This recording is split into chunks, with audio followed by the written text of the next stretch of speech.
Welcome to another episode of Don't Call It Small. I'm your host, Natasha Foreman. If you don't know me and you have no clue what this podcast is all about, let me share a bit. I'm a lead management and DEI consultant at ForemanAssociates, LLC, where we provide consulting and professional development services. And Don't Call It Small is where we talk all things business, share tips and news that you can use, and highlight the people and ideas behind the products and services that we buy.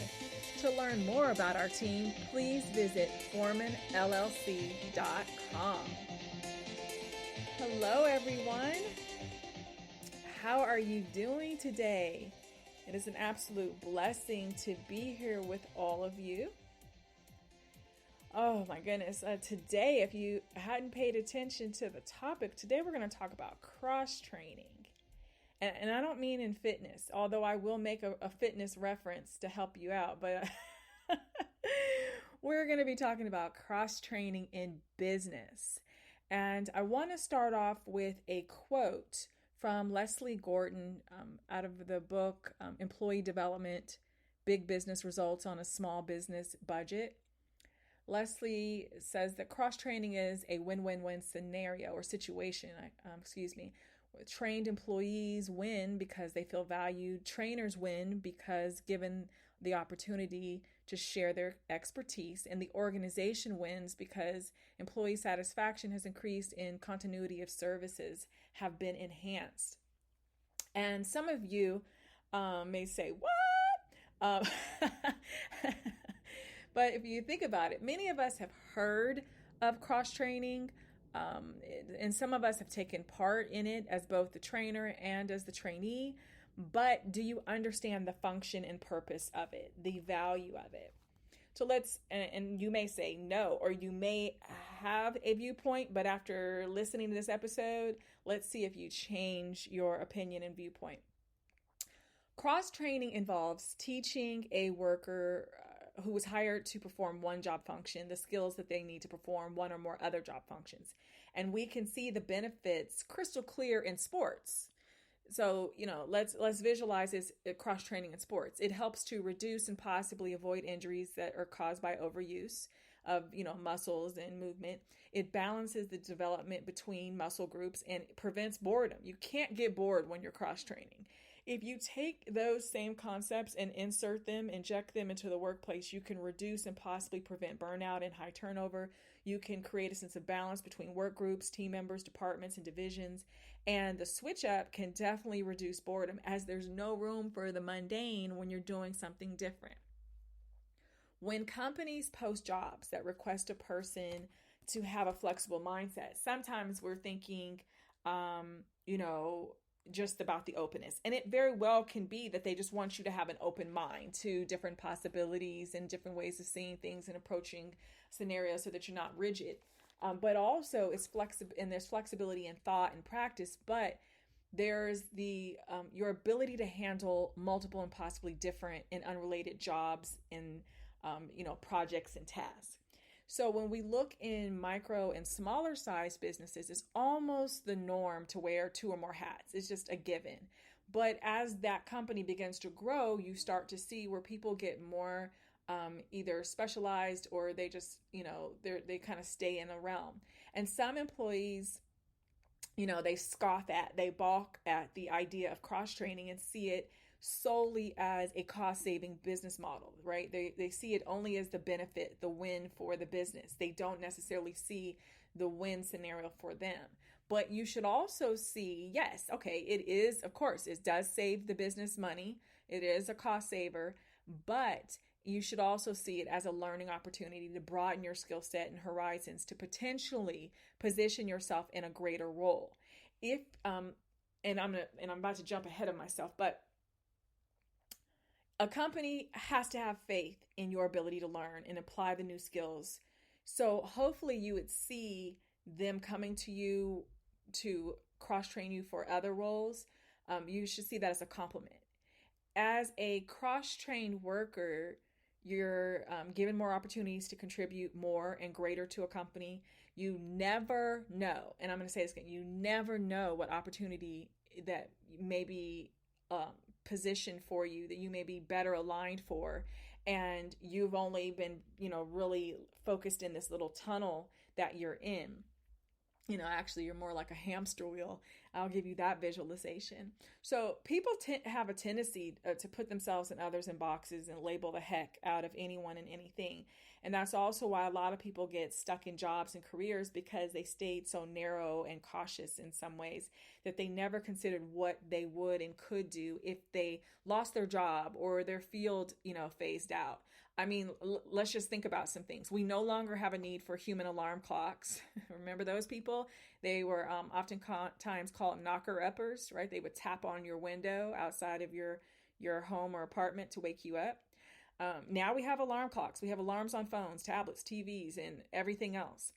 Before modern refrigerators, we hired ice cutters to provide us with the ice that we needed for our cellars and our refrigerators. Before we had electric lamps on the streets, we hired lamplighters to keep our streets well lit at night. So, we had a lower probability of being, mugged or falling into a manhole or falling off the curb and twisting our ankle. We used to pay people to be switchboard operators to handle the integral parts of the operations of a telephone network. And they would connect local and long distance calls and other things that our phones just do now, like we take for granted. They just do it digitally. We don't need the milkman anymore. Sorry, some of you guys, I'm about to say something.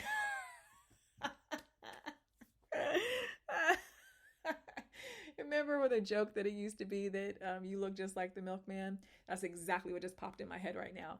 But seriously, we don't need the milkman now because, we have apps that we can use to have our groceries delivered. So we don't not just the milk, but now we can get everything delivered. Before digitizing the printing industry, right, your newspapers, we paid people to be typesetters, and they would set by hand all of the words that would later be printed by the print press so we could read and enjoy the newspaper. And, we're also seeing that newspaper subscriptions are dwindling. So, oh my goodness, what are we going to do there? There are tons of examples I can give you of jobs and careers that no longer exist. And if people didn't have or acquire other skills, they would struggle and suffer trying to transition to a new job. That provides two valuable lessons here. The first one is, don't let your bias of someone's work history prevent you from seeing the value they can bring to your company. So you may sit back and see that a person only has admin experience or whatever, or you see that they have, HR experience. So one of those two, and they're applying for the other position. You should be able to see in the ways that those skill sets can be valuable. Or you want someone who their resume is only reflecting the absolute relevance of the job that they're applying for. And they may have some other jobs that are not completely fit in your mind, but they see the ways in which the skills that they acquired from that position can be applied to this new job. But you should also be looking past the job. And I get it. Recruiters are oftentimes very focused on recruiting for that job, but you should be recruiting not just for that job, but the potential for growth throughout your company. So the person could be applying for this administrative position, but then you can also say, wow, and looking at their resume and their skill set, they would also be perfectly fit for some other positions that may come through the pipeline later on. Those are things that we should be considering. The second valuable lesson that can be learned is that you can, tease people about being a jack of all trades. And I remember certain people used to tease me about being a jack of all trades. And I used to say, yeah, but I'll never not have a job. I'll never not be in a position to make money, to provide for, my family, my livelihood, so on and so forth. And you should not tease people about being a jack of all trades. You shouldn't see them as being less anchored, because you feel like you're firmly anchored in your singular career, your singular job title and function. What you should actually see in the person that has a very diverse resume is someone who is always having the potential to be employed, who is flexible, they are a lifelong learner, they're trainable, and they could potentially be one of your best assets. Because they're not rigid, they're flexible.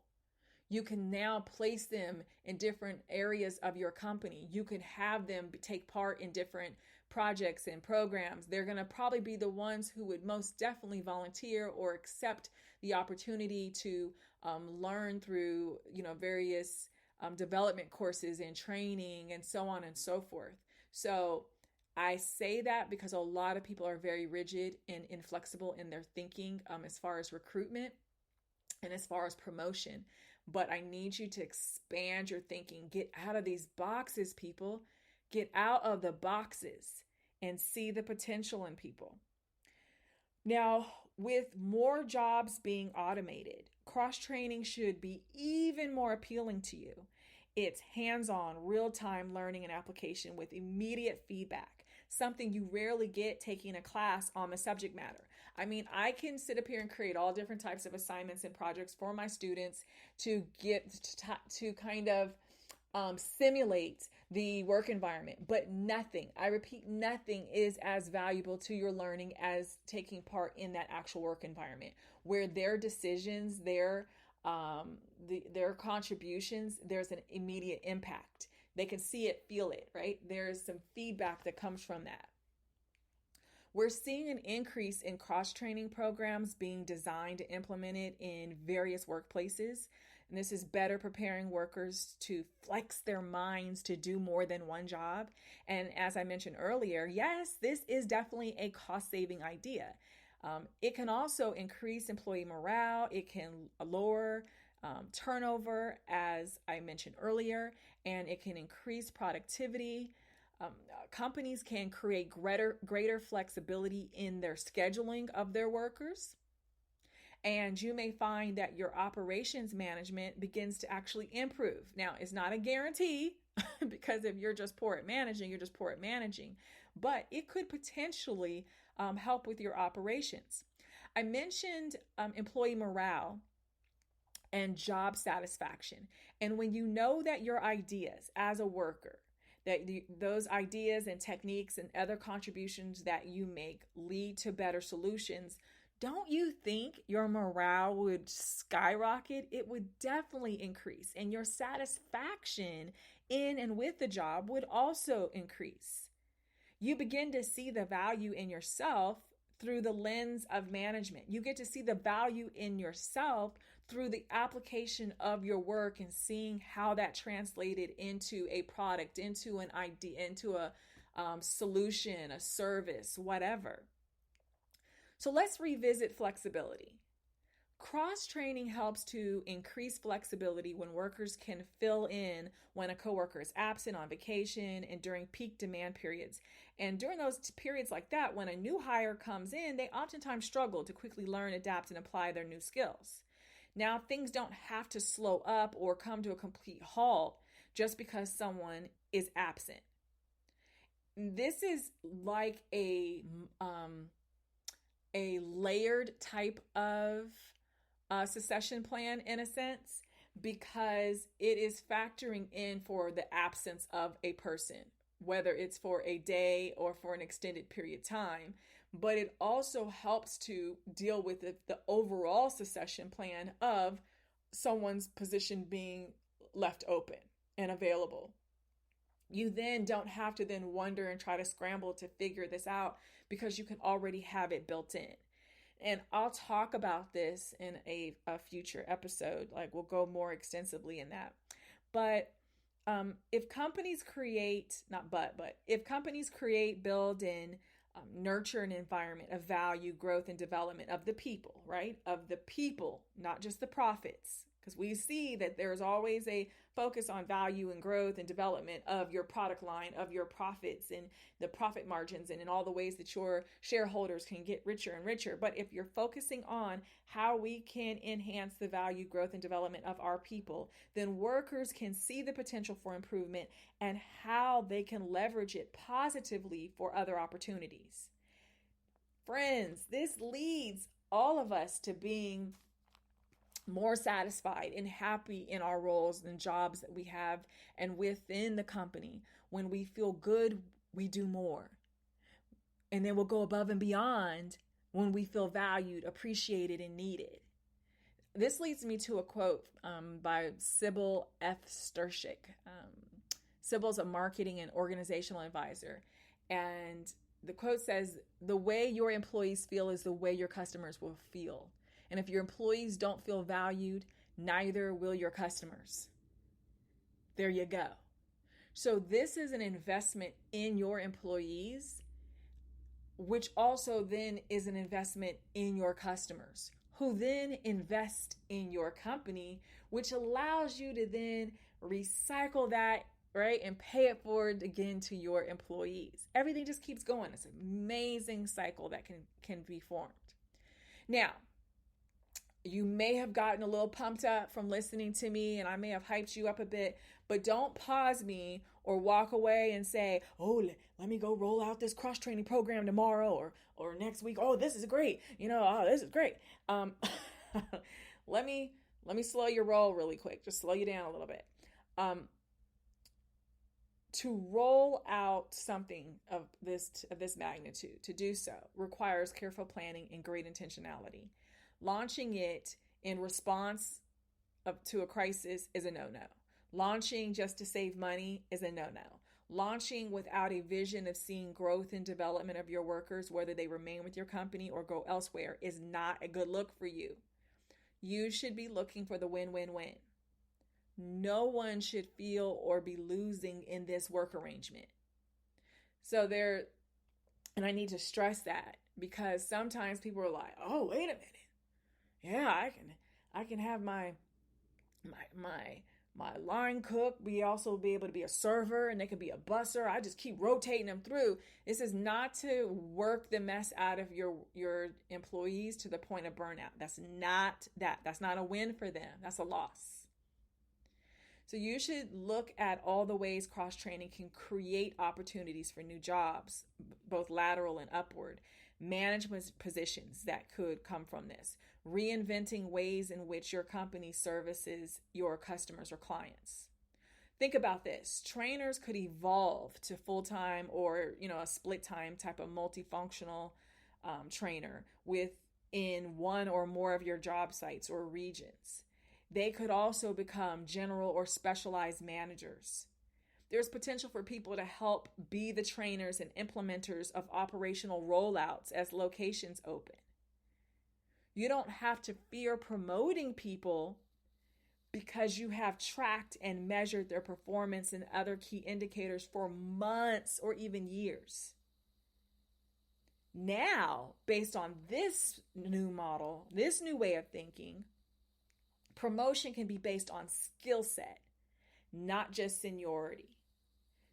I mean, it can't be just because Bill's been working for us for 5 years, "Oh, Bill should get this promotion." If Bill isn't doing the job and isn't showing the flexibility, isn't showing the growth, and isn't showing the potential to be able to be flexible and expand and do different things and work in diverse environments with diverse people, Bill may not be the person best suited for that. It may be Keisha, who's worked for the company for a year. It may be Ruth, who's worked for the company for 6 months. It may be David, who for the past 4 months, David's been slamming it. Maybe David's the one we need to keep our eyes on. It really comes down to, by creating a model that works best, a program that fits best, that you're really looking at if the person is good, right? If you're good at your job, if you're good at what you do, if you're great or excellent at what you do, you get acknowledged and rewarded for that, right? Period. Now, it doesn't mean that the person who's been with the company for 5 years doesn't still get acknowledged and everything, but you should not just be given a promotion or whatever just because. Don't just put someone in a management position just because they've been there the longest. They may not be good with people. They may not be able to have the level of flexibility that's required to manage multiple people and multiple personalities and have that fire hydrant experience that many managers have to go through. So let's make sure that you're thinking about cross-training with the right lens. If this is not your intent, don't listen to me any longer. If, however, this is your intent, keep listening and hopefully you're taking notes. If not, you just, play me back later on. So let's briefly talk about how we can implement a cross-training program. To implement, you need to identify who within the company is eligible for training. Is this training mandatory or voluntary? Is it open to all jobs, all roles, or just a select few? Will the training take place on site, off site, virtually, or some other arrangement? You then need to have a small team of 3 to 6 people to look at the advantages and disadvantages for your company. They need to ascertain if and when it's feasible to do so. They need to work through all of the worst case scenarios with implementing and managing the program. They need also to, and not only just the working through those scenarios, but let's make sure they're coming up with solutions. So don't just come with a bunch of problems. No manager, no leader wants you to dump a bunch of problems in their lap. So they're with those, all the different worst case scenarios, what are the possible solutions to those? Okay, just want to stress that. They also need to come up with some realistic schedules for each position so that it's a win-win scenario, so that we're reducing burnout and reducing turnover. We're increasing and enhancing job satisfaction and morale, right? We have to have that balance. Let me say this now. If you don't have someone with an HR background on this team, on this task force, you need to designate 1 to 2 people who will then focus on considering all ideas from the perspective of the employees. And I say this because oftentimes we find task force that lean more towards advocacy for the employer, ensuring that the company's needs are met. You need to make sure that someone is advocating for the employees. Remember, this must be a win-win-win situation. A win for the people being trained, a win for the people that are training, a win for the company. From that win-win-win, your customers will also win. They'll be satisfied, right? All right, I just want to make sure I just embed that in your mind. I will dedicate a future episode on the other steps that are vital to not only a successful launch, but the overall management of the program. I want to make sure that I give you guys some information that you can do in some, bites, some chunks that you're like, okay, I can work on this. These first few steps are key.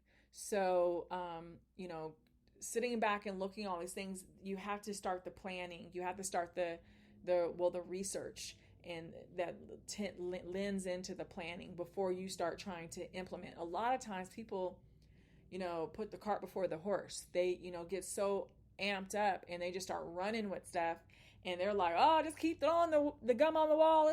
Maybe it'll stick. If not, just throw another piece of gum.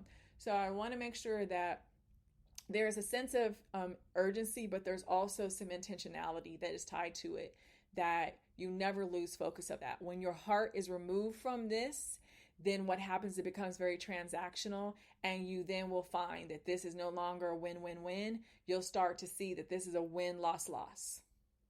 Okay? When that happens, you're going to start seeing your turnover go up, productivity is going to go down, morale is going to go down, and people are going to be talking about you on social media and all the different sites that are out there. So we don't want that at all. At all, right? So I want to make sure that that is stressed significantly. Now, something else that is key that I want to point out, I'm just going to go back to my notes, was that it was important that, and I remember we talked about in a previous episode, I'm going to flip through my notes really quick. If you guys remember in the previous episode, when we talked about interviewing, how we go about interviewing, and what we're looking for, I briefly touched on making sure that the skill sets, that you're not overlooking them, that you're not glossing past, but that when you're looking to recruit for a position, that is not just your singular focus. even if a position has not been created. Remember what I just finished saying a few moments ago. There is potential with a cross-training program to develop more jobs. As your company grows, as there's greater demand, you are then allowing yourself the flexibility and the freedom to expand. So those of you that are managers, HR professionals, consider that in the ways in which you can highlight certain information on someone's resume that you can say, wow, that could potentially be something that can be beneficial in a different position that we currently have, or a position that could be created in the future based on some of the needs assessments, the analysis that we've done. Whether it's, we realize there's certain gaps that need to be filled. And now here's a person that has something on their resume that could potentially fill that gap. So that is something I want to make sure that I stress. And what else was there? There was,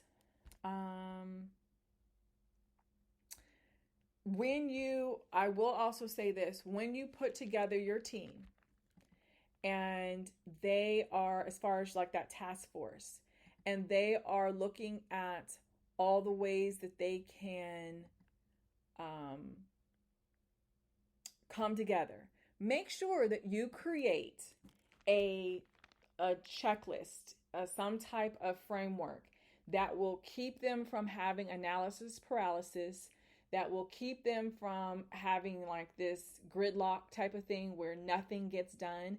So there has to be when you're delegating this task, you have to delegate it in a way where there's benchmarks, there's check-ins, there are some goals that are tied to it. So make sure that you have already sat down to outline those things before you engage a group of, 3 to 6 people to then run with this. If not, it defeats the purpose of everything at that point. It's a no-go. It just is an absolute no-go, and you don't want that. And I think that for the most part, that should benefit you. So I think that's all for now. That's what the music says, right?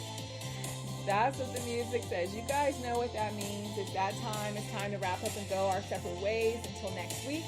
If you have questions or suggestions about this show, please email them to us at don'tcallitsmallbiz@gmail.com.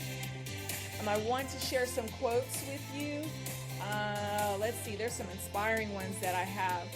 One is from Henry Ford, the founder of Ford Motor Group. And he said, the only thing worse than training your employees and having them leave is not training them and having them stay. Ooh, that's the truth.